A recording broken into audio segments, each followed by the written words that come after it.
Sir నమస్కారం అండి. నమస్కారం అండి. మీ పేరు? నా పేరు సయ్యద్ అక్బర్ బాషా. ఊరండి? ఏఎస్పేట అండి. నియోజకవర్గం? ఆత్మకూరు నియోజకవర్గం. కూటమి ప్రభుత్వం అధికారంలోకి వచ్చి దాదాపుగా సంవత్సరన్నర పూర్తయింది. అవును. ఈ సంవత్సరన్నర కాలంలో డిప్యూటీ సీఎంగా పవన్ కళ్యాణ్ గారి పాత్ర ఎలా అనిపిస్తుంది? కూటమి ప్రభుత్వం దాదాపు వచ్చి 1.5 సంవత్సరం అవుతుంది. ఇక్కడ మా డిప్యూటీ సీఎం కొణిదెల పవన్ కళ్యాణ్ గారు, మా జనసేన పార్టీ అధినేత, ఆయన పనితీరు, ఆయన చేసే పని కానీ ప్రతి ఒక్కటి కూడా చాలా అద్భుతంగా ఉంది.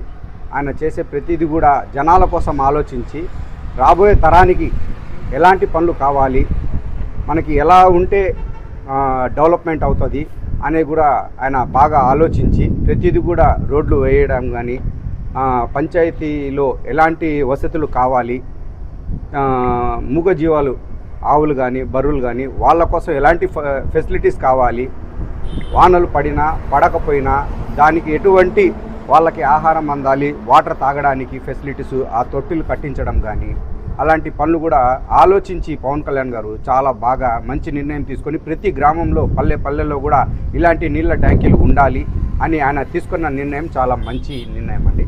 అలా కాకుండా మరి ప్రతిది కూడా కొంతమంది బయట ఊళ్ళలో ఉంటారు, వాళ్ళు అలాంటి వాళ్ళు రావడానికి పోవడానికి రోడ్ల వసతి సరిగా లేదు. గత ప్రభుత్వంలో కూడా రోడ్లు వేసిన దాఖలా కూడా లేదు వైసీపీ ప్రభుత్వంలో. అలాంటిది ప్రతిదీ కూడా ప్రతి గ్రామంలో వీధికి సిమెంట్ రోడ్లు ఉండాలి అనే కాన్సెప్ట్ కూడా పవన్ కళ్యాణ్ గారు చాలా బాగా నిర్ణయం తీసుకొని కూటమి ప్రభుత్వంలో ఇలాంటి పనులు మనం చేయాలి అనుకొని కూడా ఆయన సిమెంట్ రోడ్లు వేయడం కూడా చాలా అద్భుతంగా ఉంది. పవన్ కళ్యాణ్ గారి పనితీరు అద్భుతంగా ఉంది అంటారు. చాలా అంటే చాలా అద్భుతంగా ఉంది. అయితే గతంలో వైజాగ్లో సేనతో సేనాని అని ఒక సభ పెట్టారు. ఆ సభలో నెక్స్ట్ దసరా నుంచి 15 రోజులు పార్టీ కోసం కేటాయిస్తానన్నారు, పార్టీ మీద ఫోకస్ చేస్తానన్నారు, పార్టీని బలోపేతం చేయడానికి. మరి ఆ విధంగా కార్యాచరణ మొదలైందంటారా? ఆయన ఆల్మోస్ట్ ఆయన చెప్పిన ప్రతి పని కూడా తూచదాటకుండా చేస్తారు. ప్రతిదీ కూడా ఆయన చెప్పాడంటే ఖచ్చితంగా అది ఫీడ్బ్యాక్ ఫాలోయింగ్ కూడా రెడీ అయిపోయి ఉంటుంది. ఆల్మోస్ట్ పార్టీ మీద దృష్టి పెడతాను, త్రిశూలం అనేది కూడా స్టార్ట్ చేస్తాను అనేది కూడా ఆయన చెప్పారు. త్రిశూల వ్యూహం అనేది స్టార్ట్ చేస్తానన్నారు. ఆల్రెడీ అది స్టార్ట్ అయిపోయిందని కూడా మేము అనుకుంటున్నాం. మీ ఆత్మకూరు నియోజకవర్గానికి సంబంధించి జనసేన పార్టీ క్యాడర్ కానీ జనసేన నాయకత్వం కానీ ఎలా ఉంది? ఆత్మకూరు క్యాడర్ జనసేన పార్టీ 2014లో స్టార్ట్ అయిందండి. 2014లో స్టార్ట్ అయినప్పుడు మేము ఒక బ్యాచ్గా రెడీ అయ్యాం. దాదాపు ఒక 10 మంది 11 మంది 12 మందితో ఒక బ్యాచ్ రెడీ అయ్యాం. ఆత్మకూరు కాన్స్టిట్యున్సీలో మొత్తం 6 మండలాలు కూడా తిరిగాము. తిరిగి జనసేన పార్టీ గడప గడపకి వీధికి జనసేన సిద్ధాంతాలు కానీ పవన్ కళ్యాణ్ గారి ఆశయాలు కానీ ఇలాంటివన్నీ మేము జనాల్లో చెప్పుకుంటూ తిరిగి మనం మొత్తం ఒక బ్యాచ్ని ఏర్పరిచాం. తర్వాత 2014 నుంచి 2019 వరకు కూడా మేము నాన్ స్టాప్గా వర్క్ చేసుకుంటూ జనసేన పార్టీ సేవాదళ కార్యక్రమాలు కానీ ఆయన ముందు స్టార్ట్ చేసింది జనసేన పార్టీ పెట్టిన తర్వాత ముఖ్యంగా జనాల్లో వెళ్ళాలంటే మనం ఏం చేయాలి? సేవాదళ కార్యక్రమాలు చేయాలి. సేవాదళ చేస్తే మనం జనాల్లోకి చాలా బాగా వెళ్తాము, స్ప్రెడ్ అవుతాము అని ఆయన మాకు చెప్పడం జరిగింది. ఆయన మాట మీద మేము కూడా సేవాదళ కార్యక్రమాలు మొత్తం ఆత్మకూరు కాన్స్టిట్యున్సీలో మొత్తం తిరిగి సేవాదళ కార్యక్రమాలు చేసుకుంటూ గడప గడపకి జనసేనని తీసుకెళ్ళి మేము కూడా పార్టీని బలోపేతం చేసి తీసుకొచ్చాం. 2014 నుంచి 19 ఎలక్షన్ కూడా చూసాము. దాదాపు 19 ఎలక్షన్ జరిగింది. కాకపోతే మా బ్యాడ్ లాక్ ఏంటంటే ఒక్క సీటే గెలుచుకున్నాం మేము. తర్వాత 2019 నుంచి 2024కి ఇంకా హార్డ్ వర్క్ చేసి అందరం కలిసి మెలిసి కట్టుగా చేసుకుంటూ ప్రతిదీ కూడా జనసేన పార్టీ అనే సిద్ధాంతాలు కూడా వ్యక్తిలో చెప్పుకుంటూ పవన్ కళ్యాణ్ గారు ఓడిపోయినా కానీ గట్టిగా నిలబడి పార్టీని ముందుకు ఎలా తీసుకెళ్ళాలి అనే ఆలోచించి 2024కి కూటమి ప్రభుత్వం అని BJP and TDP and Janasena 3 పార్టీలు కలుసుకొని మేము ముందుకు వెళ్తే చాలా బాగుంటుంది, బలంగా ఉంటుంది, ఈ ఆంధ్రప్రదేశ్ రాష్ట్రం కూడా చాలా బాగుంటుందని ఆయన ఆలోచించారు. ఆయన ఆలోచన కూడా మేము కూడా స్వీకరించి గట్టిగా పోటీ చేసి మేము కూడా ప్రతిదీ కూడా క్యాంపెయినింగ్ చేసి ఈ విజయాన్ని సాధించుకున్నాం. ఆత్మకూరులో జనసేన కేడర్ ఎలా ఉంది? బలంగా ఉందంటారా? బలంగా అయితే ఉందండి. ఇప్పుడు గతంలో చూసుకుంటే గత 2 రోజుల నుంచి నెల్లూరు జిల్లా అవనివ్వండి, మీ జిల్లాకు సంబంధించి అజయ్ కుమార్ గారి మీద కొన్ని ఆరోపణలు వచ్చాయి. ఆ ఆరోపణలు వాస్తవం అంటారా? ముఖ్యంగా చెప్తున్నాను, వేములపాటి అజయ్ కుమార్ గారి మీద పెట్టిన ఆరోపణలన్నీ వాస్తవం అని చెప్పడానికి చాలా అంటే చాలా తప్పు పని. ఎందుకంటే ఆయన ప్రతిదీ కూడా ఆలోచించి నిర్ణయం తీసుకుంటారు వేములపాటి అజయ్ సార్. మేము దాదాపు మా ఇన్ఛార్జ్ మాకు 2014 నుంచి 2019కి ఇన్ఛార్జ్ అనే వాళ్ళు ఎవరు లేరు. మేమే నాయకులంగా ఉండి మేమే తిరిగి మేమందరం కూడా అయ్యాం. 2014 నుంచి 2019కి చీలా చిన్నారెడ్డి అని ఎలక్షన్ టైంలో ఆయన వచ్చారు, ఆయన నిలబడ్డాడు, ఓడిపోయారు ఆయన పాటికాని. తర్వాత 2019కి నల్లిశెట్టి శ్రీధర్ గారిని తీసుకొని వచ్చారు. ఈయనే ఇంకా మీ ఇన్ఛార్జ్ అని చెప్పారు. చెప్పిన తర్వాత 2019లో మేమందరం కూడా మాకు ఒక ఇన్ఛార్జ్ వచ్చాడు, మాకు మంచి బ్యాక్ బోన్ దొరికింది, గట్టిగా మేము వర్క్ చేసుకుంటాము అని మేము కూడా ఆలోచించి ఆయన దగ్గర వెళ్ళి ఆయనతో కలిసి కూడా ఒక 1 year 1.5 year ఆయనతో వర్క్ చేశామండి. చేసినప్పటి నుంచి ఆయన దగ్గర మేము ఆలోచించి మేము ఆయన దగ్గర చూసిన ఏంటంటే ఆయన ప్రతిదీ కూడా కుల రాజకీయం చేస్తారు. కుల రాజకీయం నల్లిశెట్టి శ్రీధర్ గారు కుల రాజకీయం చేస్తారు. ప్రతిదీ కూడా ఆయన బాటలో ఉండి ఆయన వేలో నడిచే వాళ్ళే అయితేనే నా పక్కన ఉండండి, మిగతా వాళ్ళు దూరం ఉండండి అన్నట్టు మాట్లాడతాం. నేను ఆయనకి మీరు కొత్తగా వచ్చారు కదండి, 2014 నుంచి మేము పనిచేస్తున్నాము. 2014 నుంచి 2019 ఒక ఎలక్షన్ చూసాము. తర్వాత 2019కి మీరు వచ్చారు. 2014లో కొంత సీనియర్స్ వాళ్ళు ఉంటారు, వాళ్ళు వర్క్ చేసిన వాళ్ళు ఉన్నారు, వాళ్ళని కూడా మీరు పిలిచి అందరినీ కలిసికట్టుగా మీరు కానీ చేసుకుంటే ఇంకా మాకు ఆత్మకూరు కాన్స్టిట్యున్సీలో క్యాడర్ బాగా పెరుగుతుంది అని నేనే స్వయంగా ఆయనకి చెప్పడం జరిగింది. అప్పుడు ఆయన ఏం చెప్పాడంటే, నేను ప్రతి ఒక్కరిని కూడా బొట్టు పెట్టి పిలవను, ఏదైనా కానీ వాళ్ళు నా దాకా వచ్చి మేము పనిచేసామని చెప్తే కలిసి చేసుకోమని చెప్తాం, లేదు అనుకోండి ఎవరి పాటు వాళ్ళు పోతారు, పాతవాడు పోతాడు, కొత్తవాడు వస్తాడు. ఇప్పుడు ఇక్కడ ఒక వ్యక్తి పాత వ్యక్తి వెళ్ళిపోతే కొత్త వ్యక్తి వస్తాడు. అప్పుడు ఒక వ్యక్తి వెళ్ళిన తర్వాత ఒక వ్యక్తి రావడం వల్ల మనకు పార్టీ క్యాడర్ పెరుగుతుందా తగ్గుతుందా? తగ్గుతుంది. పాత వ్యక్తి ఉండి కొత్త వ్యక్తిని మనం జాయిన్ చేసుకుంటే పార్టీ క్యాడర్ పెరుగుతుంది. అది ఆయనకి చెప్తే అర్థం కాలేదు. ఆయన ఎంతసేపుకి ఎక్కడ ఏ కాన్స్టిట్యున్సీలో ఏ మండలంలో ఏ ప్రోగ్రాం జరిగినా కానీ ఆ మండలంలో ఆ కాన్స్టిట్యున్సీలో వాళ్ళ అనుచరులు ఎవరు నల్లిశెట్టి శ్రీధర్ గారి అనుచరులు కొంతమంది ఉన్నారు. వాళ్ళు అక్కడ మాకు తెలిసిన మా క్యాస్ట్ పరంగా వాళ్ళు ఉన్నారా లేదా, అక్కడ ఏం చేస్తున్నారు వాళ్ళు, అలాంటి వాళ్ళ దగ్గర ఫోన్ నెంబర్స్ సేకరించుకొని వాళ్ళు మిగతా టైంలో ఏదైనా ప్రోగ్రాం ఉంటే ఆ మండలానికి సంబంధించి వాళ్ళ క్యాస్ట్కి సంబంధించిన వ్యక్తులకే ఫోన్ చేసి ఇంటిమేషన్ ఇచ్చి వాళ్ళని పిలిపించుకొని ప్రోగ్రామ్ చేస్తారు. అంటే ఏ క్యాస్ట్ అండి వాళ్ళది? వాళ్ళది బలిజ క్యాస్ట్ అండి.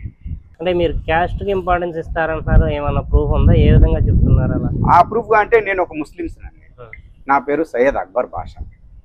మిగతా కులాలు కూడా ఉన్నారు కదా.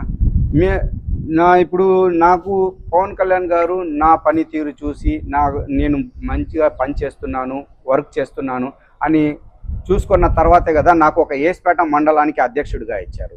నేను ఒక ఏస్పేట మండలానికి అధ్యక్షుడిగా ఇచ్చారంటే నాకు ఆ మండలం మొత్తం బాధ్యత నాకు ఇచ్చినట్టే. ఆ మండలంలో ప్రతిదీ కూడా నేను ప్రతి గ్రామంలో ఉన్న సమస్య గురించి కూడా నేను పోరాడాలనే ఒక ఇది మీద నాకు పవన్ కళ్యాణ్ గారు అధ్యక్ష పదవి ఇచ్చారు. కానీ శ్రీధర్ గారు వచ్చినప్పటి నుంచి నేను చూస్తున్నాను, ఎక్కడ సమస్య జరిగినా కానీ ఫస్ట్ ఆయన ప్రిఫరెన్స్ ఇచ్చేది ఆయనకి సంబంధించిన వ్యక్తులకే, ఆయన కమ్యూనిటీకి సంబంధించిన. నేను ఇది దాదాపు శ్రీధర్ గారికి కనీసం 1కి 4 సార్లు అడిగాను. మరి అధిష్టానం దృష్టికి తీసుకెళ్లారు? నేను అదే చెప్తున్నాను మీకు. దీని గురించి ఈయన వల్ల మాకు ఇలాంటి ప్రాబ్లమ్స్ క్రియేట్ అవుతున్నాయి. ఈయనకి ఈ ప్రతిదీ కూడా ప్రోగ్రామ్ జరిగినప్పుడల్లా మాకేమి ఇంటిమేషన్ ఇవ్వరు. నేను అది తెలుసుకున్న తర్వాత ఏమండి శ్రీధర్ గారు మా గ్రామంలో నుంచి మా మండలం నుంచి మిగతా వాళ్ళు వస్తున్నారు, ఒక మండల అధ్యక్షుడిని ఎందుకు మీరు పిలవట్లేదు అనే దాని గురించి కూడా ఆయనకి కాల్ చేస్తే ఏదో లోపాలు అయిపోయినాయి, ఏదో తప్పైపోయింది అక్బర్ గారు, క్షమించండి, నేను మళ్ళీ ఇంకోసారి ఇలా రిపీట్ కావనివ్వను, ఖచ్చితంగా నేను పిలుస్తాను, మీరు రండి అని కూడా చెప్పారు. ఇలాగా 1కి 2 3 4 సార్లు ఆయన ప్రవర్తన చూశాను. అయినా కానీ ఆయన దేనికి కూడా మామూలుగా కాంప్రమైజ్ అవ్వడం లేదు. మొన్న ప్రెస్ మీట్ జరిగింది కదా నెల్లూరులో, 7 POCలు ఒకేసారి అజయ్ కుమార్ గారి మీద ఆరోపణలు చేశారు. అందులో ఈయన ఉన్నారా? ఉన్నారు ఉన్నారు ఆయనే నేను చెప్పేది. ఈయన చెప్పారు కదా, ఈయన మా నియోజకవర్గం ఇన్ఛార్జ్ గారు నల్లిశెట్టి శ్రీధర్ గారు అండ్ చుక్కల భూమి శ్రీధర్ గారు, ఈయన చెప్పారు ఫలానా ఏస్పేట మండలానికి సంబంధించిన సయ్యద్ అక్బర్ బాషా గారు short film and director and actor అని. అది నేనే. అర్థమైందా? ఆ షార్ట్ ఫిల్మ్ డైరెక్టర్ని నేనేను, ఆ యాక్టర్ని కూడా నేనేను. ఆయన చెప్పిన ప్రతి వాదన నిజమని మిగతా వాళ్ళు నమ్మొచ్చు. అదే నిజమా అబద్ధమా అని నా గ్రామంలోకి వచ్చి, నా ఏస్పేట మండలంకి వచ్చి ఫలానా సయ్యద్ అక్బర్ బాషా అంటే ఎవరు అని ఎంక్వైరీ చేస్తే అప్పుడు చెప్తారు, ఏమయ్యా అతను గతంలో వైసీపీకి పనిచేశాడా, లేదు గతంలో ఏమన్నా వైసీపీ దెబ్బకి భయపడి హైదరాబాద్కి వెళ్ళిపోయాడా అని ఎంక్వైరీ చేసుకుంటే వాళ్ళు మా గురించి బాగా చెప్తారు.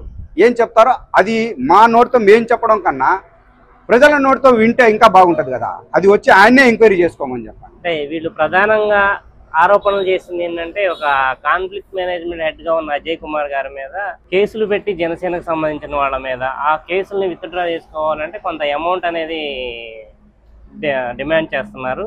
అలాగే ఇంకోటి ఏంటంటే, ఏదైనా పనులుగానే ఏమన్నా అవ్వాలన్నా డబ్బులు డిమాండ్ చేస్తున్నారు అన్నారు. మరి మీరు ఎప్పుడైనా మీ నుంచి అలాంటి ఏమైనా డిమాండ్ చేయడం జరిగిందా? అంటే మేము ఇప్పుడు దాకా వేములపాటి అజయ్ సార్ దగ్గరికి దాదాపు 10-15 సార్లు వెళ్ళాం మా కాన్స్టిట్యున్సీ సమస్య మీద. సార్ మా నియోజకవర్గం ఇన్ఛార్జ్ గారు మా మాట వినడం లేదు, వాళ్ళ క్యాస్ట్కి సంబంధించి వాళ్ళ మాట వింటున్నాడు, దయచేసి మీరు ఒక మాట మాట్లాడండి, ఏదైనా ఉంటే మేము ఆయనతో కలిసి చేయము, మా పని మేము చేసుకుంటామని కూడా చాలాసార్లు ఆయనకి చెప్పాం. అప్పుడు వేములపాటి అజయ్ సార్ ఒకే ఒక మాట అన్నారు, నేను కేవలం నెల్లూరు జిల్లాకి సంబంధించి జిల్లాలో ఏదైనా సమస్య ఉంటే చూసుకోవడానికేనమ్మా, మీకంటూ ఒక ఇన్ఛార్జ్ గారు ఉన్నారు, ఆయన నల్లిశెట్టి శ్రీధర్ గారు, మీరు ఏదైనా సమస్య ఉంటే ఆయన ద్వారా వెళ్ళి ఆయన దగ్గర కూర్చొని ఆయనతోనే మాట్లాడుకొని సమస్యని సాల్వ్ చేసుకొని ఆయనతో కలిసి చెయ్యండి అని ఈ విషయాలు ఆయన దాదాపు నాకు 10 సార్లు చెప్పారు. మరి మీకు సమస్య ఆయన నుంచి కదా వస్తుంది? సమస్య ఆయన నుంచే వస్తుంది. అందుకనే సార్ నేను సమస్య ఆయనే, కానీ సమస్య ఆయనతోనే వస్తుంది, కానీ మీరు కూర్చొని మాట్లాడితే సమస్య సాల్వ్ అవుతుంది. ఇలా మీరు ఊరికేనంటే వచ్చి అలిగేషన్ పెట్టడం వల్ల సమస్య తీరదు అని వేములపాటి అజయ్ సార్ గారు చెప్పారు. ఏదైనా కానీ ఆయన్ని కూడా పిలిపించి నేను మాట్లాడతాను, మిమ్మల్ని కూడా పిలిపించి నేను మాట్లాడతాను, సమస్య ఏదైనా పరిష్కారం చేసుకొని మీ పార్టీకి మీరు అందరూ కలిసి చేసుకోండి, ఏదైనా కానీ ఆయన ద్వారా వస్తేనే మీ పనులు అవుతాయని కూడా మాకు 10 సార్లు చెప్పారు ఆయన. ఇప్పుడు అజయ్ కుమార్ గారి వల్ల నెల్లూరు జిల్లాలో జనసేన పార్టీకి నష్టమా లాభమా? లాభమే. నష్టం అనేది మాట తప్పు. అది ఎందుకంటే ఒకరొకరు స్వార్థం కోసం చెప్పుకునే మాటలే ఇవి, నష్టం అని. ఎందుకంటే ఏదైనా కానీ నష్టం ఎందుకుంది? వేములపాటి అజయ్ సార్ ద్వారా నష్టం ఎందుకుంది? నష్టం అయితే లేదు, లాభమే ఉంది. ఇప్పుడు గతంలో క్రియాశీలక సభ్యత్వాలు చేశాం, ఇది 4వ విడత 5వ విడత. ఫస్ట్ విడత 1900 ఎంతో చేశాం, సెకండ్ విడత 2000, 2500 అట్లా చేసాం. వేములపాటి అజయ్ సార్ రావడం వల్ల దాదాపు అది 1 కాదు 2 కాదు 3 కాదు 4 అంతల రేట్లు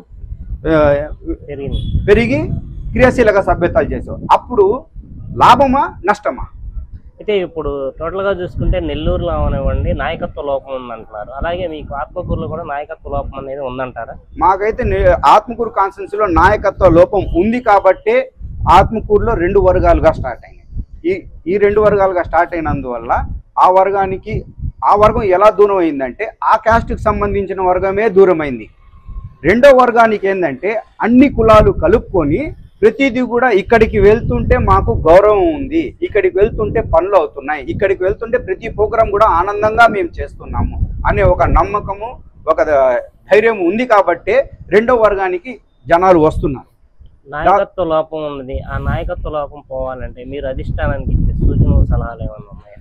నాయకత్వ బలోపేతానికి సంబంధించి మామూలుగా మేము చాలా సామాన్యమైన లీడర్స్, మాకు ఎక్కడి దాకా వెళ్ళగలుగుతామంటే మేము ఒక నెల్లూరు జిల్లా దాకా వెళ్ళగలుగుతాం. నెల్లూరు జిల్లా దాకా వెళ్ళి మేము మా సమస్యలు చెప్పుకోగలుగుతాం. మాకు నెల్లూరు జిల్లా కాదు, మాకు అందరికీ కూడా ప్రతి కాన్స్టిట్యున్సీలో ప్రతి మండలానికి అధ్యక్షుల్ని పెట్టిన వాళ్ళు ప్రతి ఒక్కరిని కూడా ఏదైనా సమస్య ఉంటే కరెక్ట్గా మా బాస్ దగ్గరికి వెళ్ళి చెప్పుకునే విధానం ఉంటే మా సమస్యలు తీరుతాయి, మా పనులు అవుతాయి, క్యాడర్ కూడా ఇంకా బాగా పెరుగుతుందని మా ఆలోచన. మీ ఆత్మకూరుకు సంబంధించి నాయకత్వ లోపం ఉందంటున్నారు కదా, నాయకత్వ లోపం అయితే ఖచ్చితంగా ఉందండి. ఆత్మకూరులో క్యాడరు, జనసేన పార్టీ క్యాడర్ అయితే చాలా బలంగా ఉంది. కానీ ఆ క్యాడర్ని నడిపించడానికి నాయకుడు అయితే బలంగా లేడు. ముఖ్యంగా నాయకుడు బలంగా ఉంటే క్యాడర్ ఇంకా బలంగా పెరుగుతుంది. అలాంటిది 2019లో ఆయనకి నియోజకవర్గం ఇన్ఛార్జ్ ఇచ్చారు. ఇప్పుడు 2025 దాదాపు 5 సంవత్సరాలు ఆయన ఒక ఇన్ఛార్జిగా ఉన్నాడు.